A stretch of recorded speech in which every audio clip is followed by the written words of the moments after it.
Have you ever noticed how the Bible names every patriarch, every king, every prophet? But when it comes to Adam and Eve's daughters, there's only silence. Genesis 5 verse 4 says, Adam had other sons and daughters.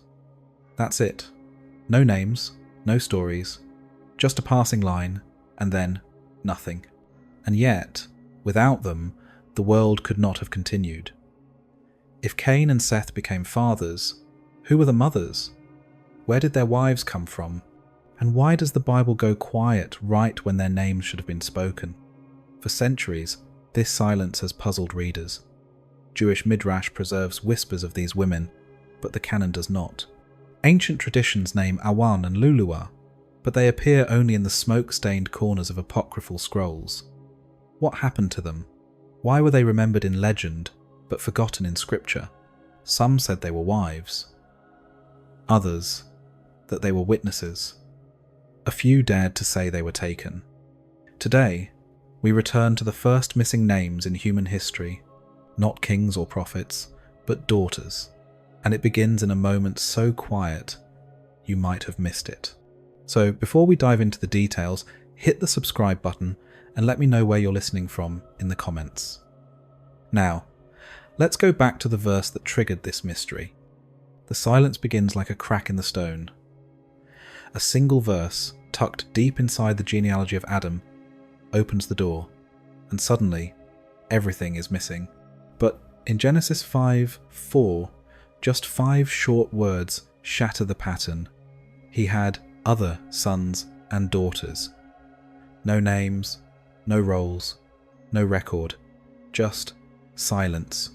For millennia, this omission has passed unnoticed in pulpits and study halls, brushed aside as an incidental detail, as though the breath of life given to these daughters mattered less than the sons who followed. But what if that silence is not accidental? What if it is deliberate? Hidden behind those 5 words is a mystery older than nations, older than the flood. A mystery that begins not with erasure, but with fear. In the ancient Near East, genealogies were sacred. In Sumerian and Akkadian records, names were inscribed on clay tablets with ritual precision. Egyptian dynasties listed not only male heirs but mothers and queens who held divine status. Even in other portions of the Hebrew Bible, women like Sarah, Rebecca, and Leah are woven deeply into the lineage of faith. But here, at the genesis of humanity itself, the daughters are unnamed. Why? Could it be that their names were known and then removed?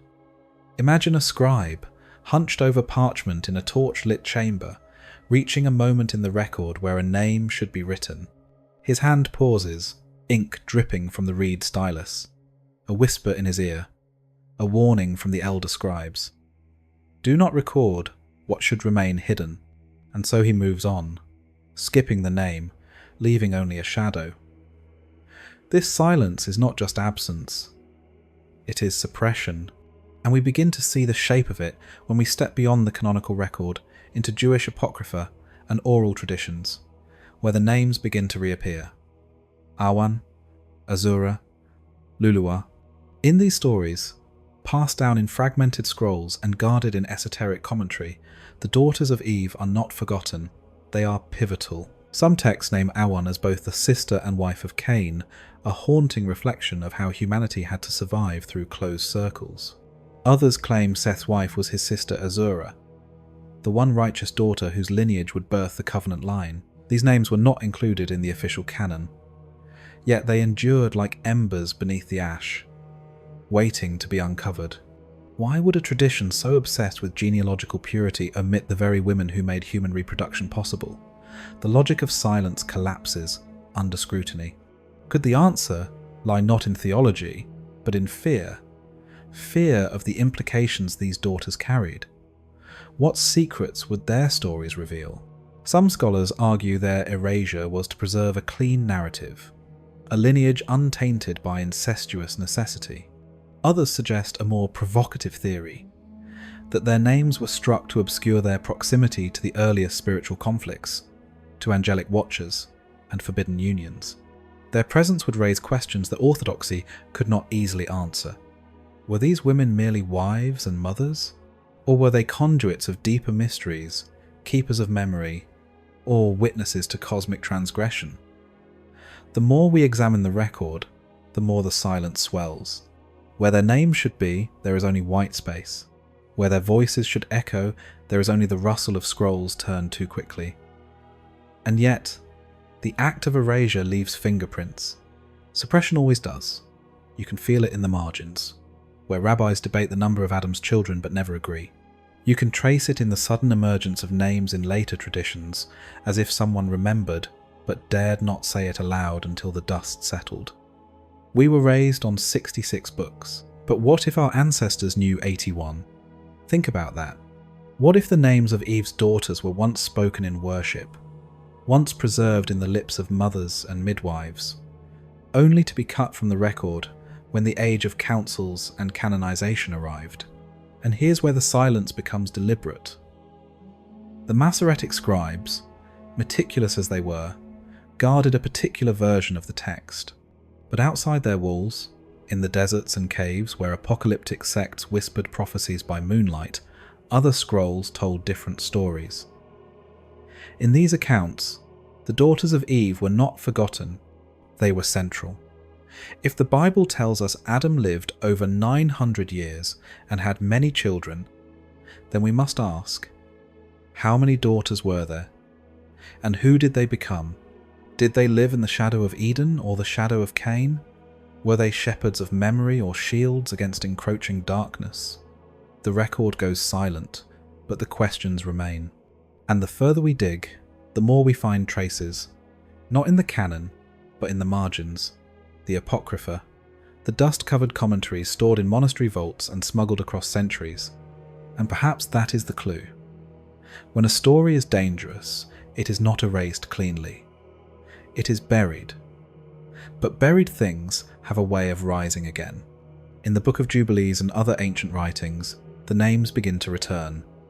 The veil lifts slightly. Awan, Azura, Luluwa, each a whisper of a lineage forgotten. But was Awan merely a name, or was she the wife of Cain? Some whispered that Luluwa was Abel's twin, a mirror that cracked with his blood.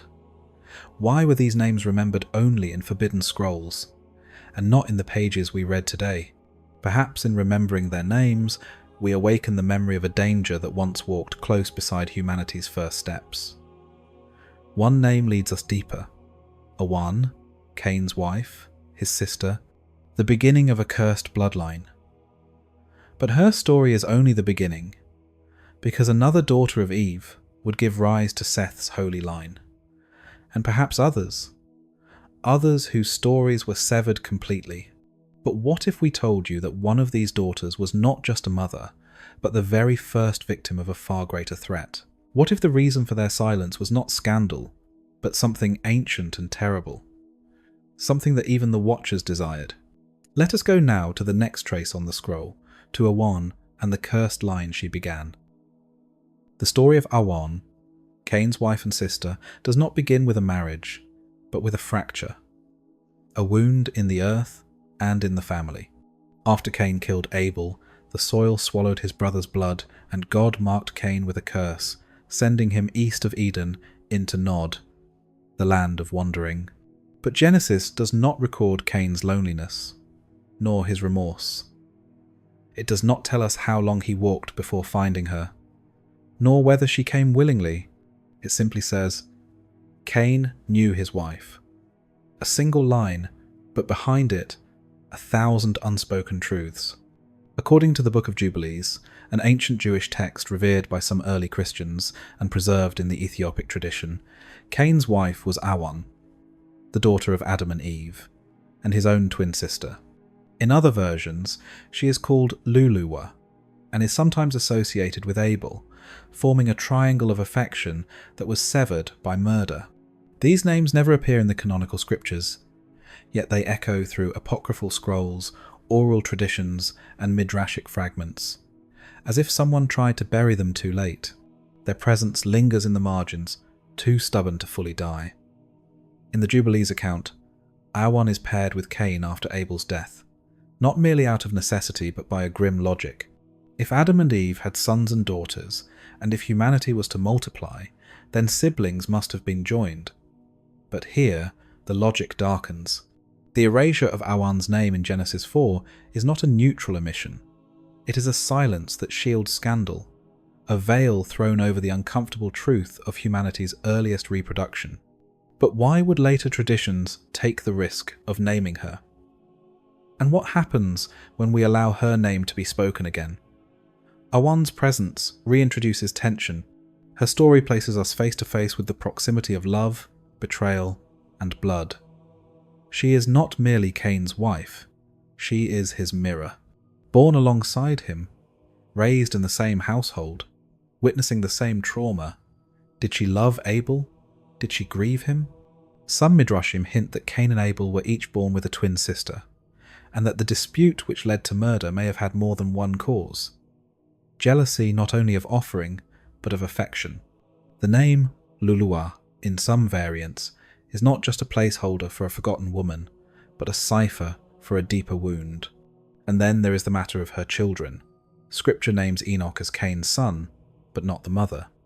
Yet if Awan was the first mother outside Eden, then her womb bore the beginning of Cain's cursed line, a line that gave rise to Lamech, to Jubal the musician, to Tubal-Cain the metalworker, to cities and empires. Civilization grew not only from the hands of men, but from the labour of a woman whose name was buried. Imagine her in exile, building a tent outside a new city, singing lullabies to sons who would forge weapons. Imagine the weight she carried, bearing children under the shadow of a curse. Was she proud or afraid? Did she still speak of Eden, or had even the memory become dangerous? Some scholars believe her omission was for purity, to cleanse the text of incest. Others suspect something more, that Awan's bloodline became too entangled with legends of giants, of forbidden unions, of angelic descent. In this theory, Cain's wife becomes the first vessel of distortion, the genetic stream into which later corruption would be poured. Her children, then, are not only pioneers, but warnings, builders of culture and of rebellion. The scribes, then, had a choice: name the mother and risk theological chaos, or erase her and seal the wound. They chose silence. But silence does not erase consequence. Jubilees tells us more. Awan, or Luluah, lived long enough to see the rise of cities and the sorrow of generations. Her line expanded, but never escaped the mark placed on Cain. She would have been a mother and a grandmother, watching as each child bore not only her features, but also the curse of restlessness. The land would resist them, blood would haunt them, and yet she remained. Her story, even in fragments, shifts how we see the early world. The Genesis narrative is often read as a divine sequence: fall, punishment, redemption. But Awan's presence complicates that rhythm. She stands in the unspoken spaces, a woman both necessary and unspeakable. Her memory threatens to unravel the neatness of Genesis genealogy, and perhaps that is why she was erased. Her presence connects too many threads: the beginning of cities, the rise of art and violence, the shadow of later giants. In Gnostic interpretations, the feminine is often tied to forbidden wisdom. Could Awan have been remembered as the one who carried too much knowledge? One who remembered Eden too clearly? One who taught her children things they were never meant to know? We must pause and ask, who benefits from her erasure? What is protected when her name is removed? Is it the sanctity of Scripture, or the simplicity of the story? Think about it. In a tradition obsessed with lineage, the first mothers are unnamed, the first wives are omitted, the first wombs are hidden, but erasure always leaves a trace. And here's where the silence becomes deliberate. Awan's name appears only in forbidden scrolls, in texts burned or buried, in traditions smuggled into desert monasteries and whispered by fringe mystics. She is remembered, but never affirmed, named, but never honoured. Which raises a final, dangerous question. What if Awan's story was not merely scandalous, but prophetic? What if her line carried something beyond corruption, a shadow of things to come? Next, we turn to another name, one equally obscured: Azura, the sister said to have married Seth. If Arwan carried the mark of Cain's exile, Azura carried something else. Something holy. Something guarded. But even her name is absent from the canon. Why? What does it mean that both Cain and Seth married their sisters, yet only one line was cursed? Perhaps it was not the act, but the heart behind it. Or perhaps, as some ancient texts suggest, one daughter bore more than life, she bore memory, and memory can be dangerous. Now, let us walk a little further, to the hearth where Azura's name was once spoken by firelight. Let us see what the silence tried to hide. Azura. Her name drifts like a forgotten prayer through the smoke-stained margins of apocryphal scrolls. Where Awan was tied to Cain, Azura was bound to Seth, the righteous son, the line of promise, the seed through which a covenant would one day be born.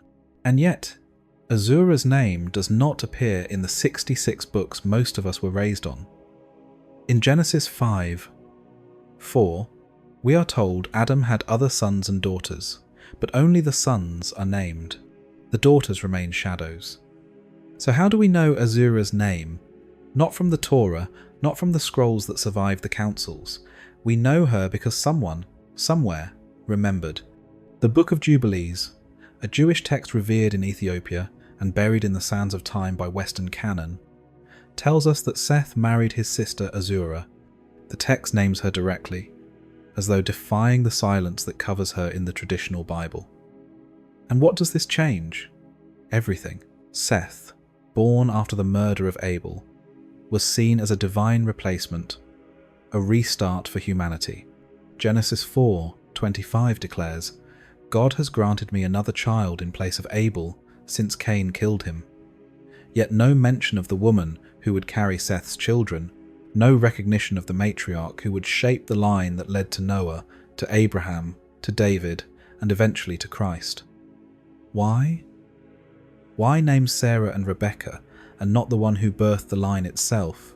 Why celebrate the matriarchs of Israel but silence the one who stood at the root? Could it be that Azura's omission was not incidental but necessary for a theological system that could not tolerate the full cost of early human survival?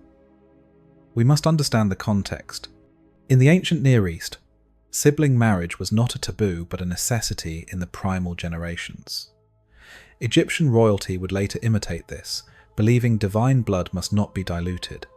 But by the time canon solidified, the idea of brother and sister creating God's chosen line became theologically uncomfortable.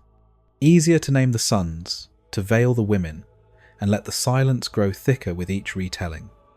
But that silence cannot hold forever. The Book of Jubilees does not flinch. It places Azura not just in the narrative, but at the heart of it. And if her name survived in Ethiopian tradition, hidden from the eyes of European translators and 4th century redactors, we must ask, what else survived with her? What was carried in her story that proved too dangerous for the scribes to retain?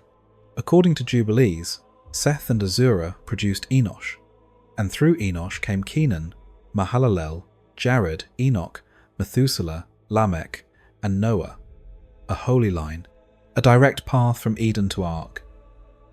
And if the line is holy, then Azura is holy. She is the gateway through which redemption was preserved. And yet, we never speak her name. In Christian tradition, Seth is often elevated as the ancestor of the righteous, while Cain is reduced to a cursed wanderer. But what if that narrative was incomplete? What if Azura's presence complicates the divide? What if righteousness was carried by a woman whose name was buried, not praised?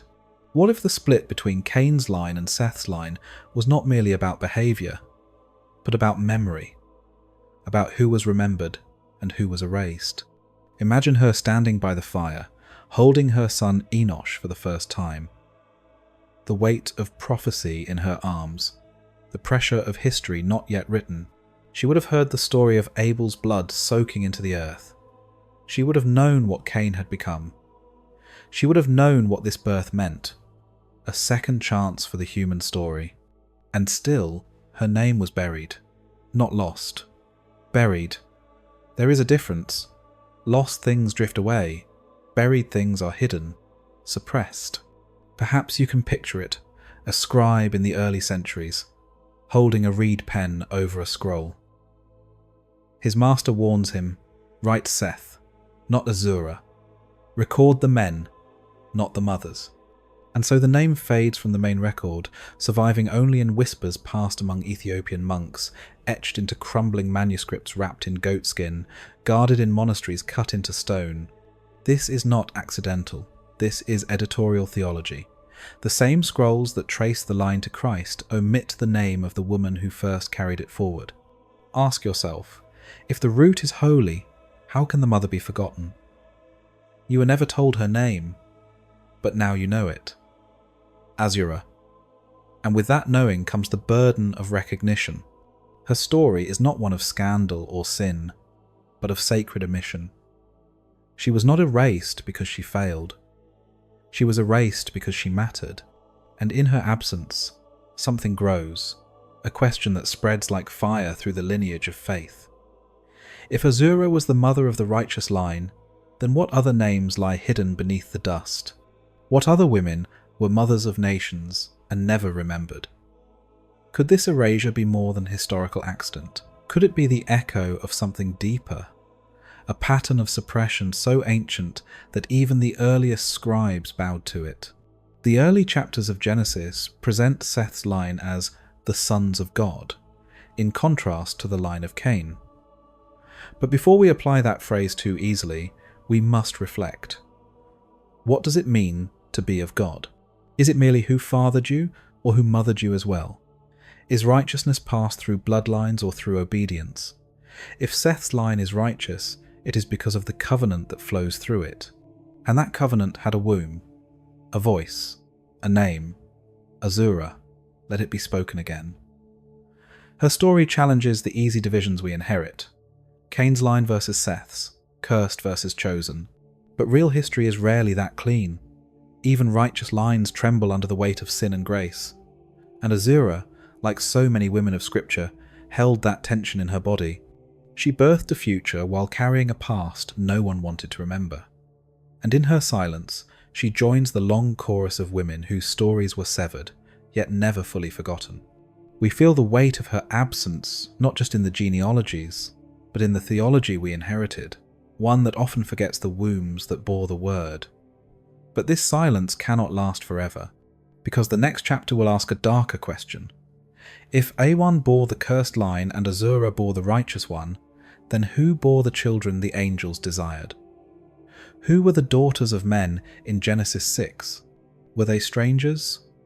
Or were they Eve's granddaughters, children of Awan, of Azura, of some other forgotten womb? The flood came for a reason. And the next name we speak may not be a mother of righteousness, but the first victim of divine transgression. Listen closely. The silence is beginning to break. The stars above the ancient world did not merely shine, they watched. And as the lineages of Cain and Seth spread across the land, some watchers were not men. Genesis 6 opens with a cryptic terror. When human beings began to increase in number on the earth, and daughters were born to them, the sons of God saw that the daughters of men were beautiful, and they took them as wives. The verse reads like a veil parting for a moment, offering a glimpse into something far more ancient and horrifying than we were taught to see. The phrase, sons of God, has ignited centuries of debate. In Hebrew, it reads as B'nai Elohim, a term used elsewhere to describe angelic beings. This is not metaphor, this is intrusion. And what did they see? The daughters of men. But whose daughters? It does not say daughters of Cain or of Seth, only daughters of men. And in a world with only a few generations from Eden, that likely meant the daughters of Eve, the very daughters whose names were omitted from the genealogies. Could this be the reason for their erasure? Could the daughters of Eve have been the first targets in a war that was not waged with swords but with seed? Picture the world before the flood, where mountains smouldered and valleys whispered with the voices of things not born of earth. Awan, Azura, Luluwa. Were they there, standing at the boundary where heaven violated earth? The Book of Enoch, a text revered by early Christians and quoted in Jude, expands the Genesis account into chilling clarity. It names the Watchers, a group of 200 angels led by figures like Semjaza and Azazel, who descended upon Mount Hermon. There, they made a pact to take wives from among the daughters of men, and they did not merely take them, they taught them sorcery, weapon-making, astrology. The women became vessels for forbidden knowledge, and the children they bore were the Nephilim, giants, monstrous hybrids that devoured the earth and each other. Some versions of the tradition suggest that it began not with random women, but with specific ones, those close to the sacred line. Could it be that Eve's daughters, those nearest to the unfallen image of humanity, were especially desired? Some Ethiopian traditions whisper of women taken from the line of Seth, holy ones, whose purity made them a target. One legend, passed among desert ascetics, tells of a daughter named Kalmana, whose beauty was said to reflect Eden itself. She was taken by a watcher named Armoros, and her name was struck from every record. Whether Kalmana existed or not, the tradition speaks. The erasure of names is not silence, it is the smoke of something burned. The canonical texts grow quiet here, but the margins scream. In fragments of the Dead Sea Scrolls, we find echoes of the Watcher's lust and the angels who fell for flesh, and always the daughters remain unnamed. But not unimportant. If they bore the Nephilim, they became the womb of judgment. Their bodies were the place where heaven's rebellion rooted itself in human blood. Is it any wonder the flood came next? God saw that every inclination of man's heart was evil, but what if that evil had been accelerated, provoked by this crossing of kinds? These daughters were not weak. They were not merely victims, they were the front line. And maybe that is what terrified the scribes. To write their names would be to open the door again, to let the smoke of Mount Hermon drift into the sanctuary. So instead, the names were sealed. Ink dried before it reached the page. Manuscripts that contained them were buried in jars, tucked into cliffside caves where time would forget. But time did not forget. Neither did the earth. In Jewish mysticism, there are whispers that the cries of the Nephilim still echo in the soil, that their mothers still walk in shadowed memory. The Zohar, a medieval mystical text, hints at the feminine vessels used by the divine and profaned by the fallen. Again, ambiguity reigns. Were these women complicit? Were they enchanted? Or were they chosen for something they never asked to bear? You were taught to fear the giants. But what of the mothers who birthed them? Ask yourself, why were they unnamed? Why does the record break at the moment when heaven fell into desire? Was it mercy, to protect them? Or judgment, to forget them? You were raised on the story of men, but here, in the dust-covered scrolls and the cracked commentary of monks long dead, the women re-emerge, not as footnotes, but as foundations, not as passive victims, but as participants in a war between realms. And if the daughters of Eve were the first to bleed in that war, then their story is not merely tragic, it is sacred. The Watchers came for them, and their children remade the earth in terror. The names may have been struck, but the consequences remain. When you look at the flood, at the divine reset that washed the world clean, remember what preceded it. Not only violence, not only corruption, but union. A union so dangerous that it broke the boundary between heaven and earth. And if the unnamed daughters of Eve were part of that union, then forgetting them is not protection, it is blindness. So let us look again. Not at the giants, but at the mothers. Their silence is not absence, it is testimony. And the next time you read that the sons of God took the daughters of men, ask yourself, what did those daughters become? In the quiet spaces where canon gives way to whispers, another story emerges. Not one of daughters taken, but of daughters entrusted. In the Gnostic texts unearthed at Nag Hammadi in 1945, fragments of forgotten cosmologies flicker like dying embers, carrying memories that some once held sacred and others feared. Here, Eve is no longer simply the mother of all living, but something more, what one text calls the instructor, the one who knew more than Adam. And what of her daughters? In these shadowed scrolls, some apocryphal, some heretical in the eyes of the early church, Eve's daughters are recast, not as silent wives or victims of celestial desire, but as vessels of wisdom, bearers of a light too piercing to preserve. One scroll, the Hypostasis of the Archons, tells of a daughter of Eve who resisted the rulers of darkness with hidden knowledge passed down from her mother. Another, Thunder Perfect Mind, is a riddle voice that speaks with a feminine authority rarely allowed in sacred texts. It declares, "I am the one whom they call life, and you have called death." Who was she? Some scholars say she is Sophia, the Gnostic embodiment of wisdom. But others wonder, was this voice a remnant of one of Eve's erased daughters, a memory that refused to be fully extinguished? These writings, of course, are not part of the canonical Bible, and rightly, we treat them with caution. They emerged from theological movements deemed dangerous by the early church, movements that twisted or reinterpreted the gospel in ways that strayed from the truth. But even rejected stories carry fingerprints. And here, the fingerprints trace back to something the scribes never explained. If Adam and Eve had daughters, why were none remembered as teachers, prophets, or vessels of divine encounter? The Bible is not silent on wise women. Miriam danced with prophecy. Deborah judged Israel beneath her palm tree. Huldah confirmed the book of the law to King Josiah. Yet not one of Eve's daughters is named among the teachers. Why? Some early church fathers feared these Gnostic texts precisely because they elevated the feminine voice.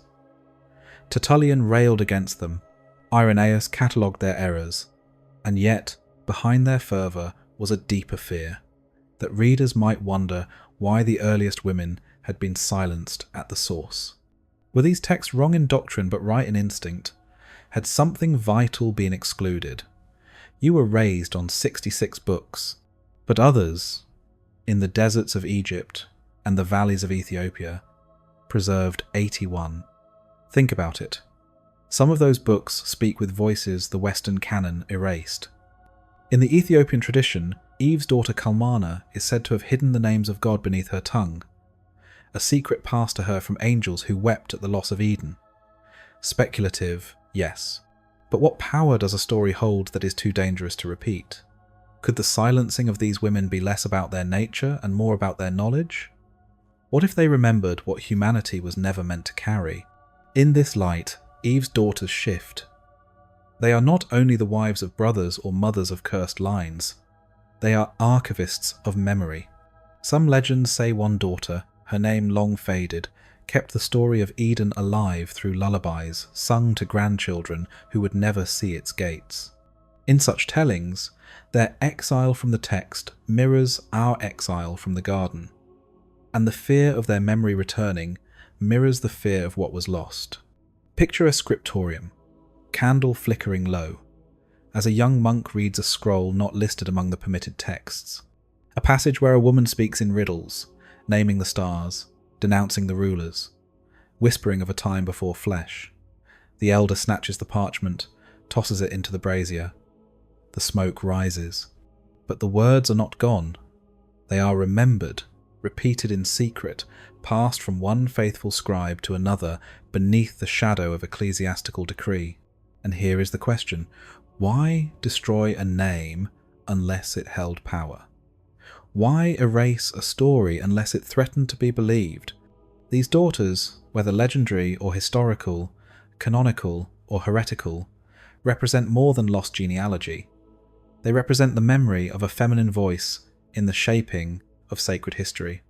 What if the early councils feared not heresy alone, but a disruption of hierarchy? Could the knowledge these women carried, cosmic, experiential, intuitive, have been incompatible with a system built on control? Ask yourself, when was the last time you heard a sermon on Eve's daughters? Have you ever seen their names carved into the stained glass of a cathedral? Have you ever felt them remembered in the reading of Scripture? Or have they remained behind the veil, always one page removed from the accepted story? The conspiratorial trail grows deeper here. In catacombs and marginalia, their memory flickers. Not always as rebels, sometimes as guardians. Not always as heretics, sometimes as holy. And that ambiguity is the danger. Because ambiguity resists control. It invites us to wonder. It asks us to look again at the page and notice what is not there. And perhaps that is the final clue. These daughters did not just live, they remembered. And memory is a threat to those who would remake the past. Their voices do not cry out in the canon, but in the wind between the scrolls they whisper. Awan, Azura, Luluwa, and others whose names we may never recover. Mothers, prophets, heretics, saints. One thread leads us onward, because if these women carried knowledge, then their erasure was not only loss, it was theft. And where something has been stolen, someone always remembers what was taken. Let us follow that memory now, into the silence left by the scribes, and the ink that never dried. It begins in silence, not the sacred kind that falls over a holy place, but a curated, calculated absence, one that echoes more loudly the closer you lean. In the scriptoriums of the early centuries, amid the flicker of oil lamps and the scratching of quills across parchment, choices were made. Not errors, not accidents, but decisions. Decisions to preserve one lineage and not another, to copy one name and ignore the next, to canonize certain books while locking others away behind monastery walls thick with dust and guarded tradition. By the time the Masoretic scribes finalized the Hebrew text between the 6th and 10th centuries CE, the record had been set. The daughters of Eve would remain unnamed. The silence was enshrined. But it wasn't always so. If we return to the earliest traditions, before councils convened and scrolls were sealed, we find remnants, jagged and beautiful, of what once may have been a fuller memory. The Book of Jubilees, a text revered by many early Jewish communities, names both Awan and Azura. Ethiopian traditions, preserved outside the Western canon, maintain stories of Eve's daughters with rich detail and reverence. Even the early church fathers, though condemning these tales as heresy, could not fully ignore them. But over time, something shifted. What began as memory became margin, and then margin became silence. We must ask, why? What danger did these names pose that led to such erasure? In a culture that traced holiness through bloodlines and divine election, could the daughters of Eve have carried lines of descent too complex, too tangled, too uncomfortable to preserve? Consider this. If the earliest generations of humanity were born from brothers and sisters, then to name the daughters is to expose the fragility of human origins. And if one of those daughters, perhaps Awan or Luluwa, became the mother of Cain's line, already marked with a curse, what does that suggest about the taint of blood and the inheritance of sin? Could scribes, anxious to protect the sacred narrative, have decided that some stories were too volatile to preserve? You can almost see them, young scribes, eyes wide with reverence and fear, pausing over a name in a fading scroll, then shaking their heads and moving on. Not this one. Too dangerous. Not when the councils are watching. Not when Rome is rising. But there's more. Some scholars believe the erasure was not about incest or impurity, but prophecy. That buried within the stories of Eve's daughters was not scandal, but foresight. A knowledge that pointed forward, toward Messiah, toward catastrophe, toward the fall of angels and the rise of giants. In this reading, the women were not only mothers, they were witnesses. Some may have seen the watchers descend. Some may have cried out warnings. Some may have carried the echo of Eden's language in their mouths when all others had forgotten it. Such women could not be easily contained, and so their names were. We were raised on 66 books, but the early church debated many more. Councils gathered in places like Hippo and Carthage, weighing which scrolls to keep and which to cast aside. The criteria were often theological, yes, but they were also political. And in that collision, memory was shaped or erased. The Masoretic text became the standard, and the voices of women diminished further with each generation. Yet outside the walls of power, other traditions endured. In Ethiopian Christianity, 81 books are still read as scripture. In the dusty libraries of Egypt and the caves of Qumran, fragments of lost gospels, mystical commentaries, and apocalyptic visions tell a different story.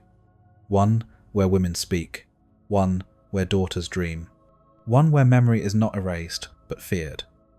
And perhaps that fear is the key. Could it be that the story of Eve's daughters was not forgotten because it was unimportant, but because it was too important? Too close to the truth of how humanity began. Too entwined with the heavenly rebellion. Too full of questions for which tidy theology had no answer. Think about it. If even one of those women bore witness to both Eden's gates and the Nephilim's rise, what would her story do to the doctrines we built later? Would we still call her forgotten or dangerous? Perhaps this is why their names survive only in whisper, in fragments of parchment passed secretly, in stories told in desert caves and monastic cells far from the centres of power. These names, Awan, Azura, Lulua, they did not disappear, they were erased. And here's where the silence becomes deliberate, because if you listen closely to what the canon excludes, you begin to hear the prophecy beneath the parchment. A prophecy not spoken, but silenced. A testimony etched not in ink, but in omission. Eve's daughters were not just biological necessities, they were memory bearers, and silence, when chosen, becomes a kind of prophecy all its own. What does it say that we know so little of the women who birthed the world? That their names were considered expendable? That their voices were not copied down while kings and curses were? Ask yourself, what else was cut from the record, and who decided what we were allowed to remember? Because if their silence is prophetic, then perhaps it speaks still. Perhaps the question we should ask is not, why were they forgotten? But, what truth still waits in their absence? They were there from the beginning. Eve's daughters, born of the same dust and promise as their brothers, lived, wept, bore children, and vanished from the record. Genesis says Adam had daughters, but names none. That silence was not an accident. Their stories were buried, not forgotten, whispered through forbidden scrolls, guarded in the shadows of Apocrypha. Awan, Azura, Lulua, each a clue, each a threat to the neatness of the official line. Were they erased to hide scandal, or to shield us from something deeper? Angelic rebellion, corrupted bloodlines, truths too dangerous to canonize. Whatever the reason, suppression leaves fingerprints, and we've seen them. In the dust of vanished scrolls, in the hesitations of scribes, in the names that won't stay buried, their silence speaks. Not just of loss, but of warning, of sacred power, of memory that refuses to die. And God's memory is not like ours. In His kingdom, no name is erased. Perhaps their names are there now, not in our canon, but in eternity. So ask yourself, were they too unimportant to preserve, or too powerful to permit? And if they were the first to be silenced, then what other voices still cry out from the margins, waiting to be heard? If this journey stirred something in you, do not let it vanish in the noise. There are more whispers hidden in Scripture's pages, waiting to be uncovered. Stay with us, subscribe, listen closer, and keep walking this narrow road between thunder and silence. I look forward to seeing you again.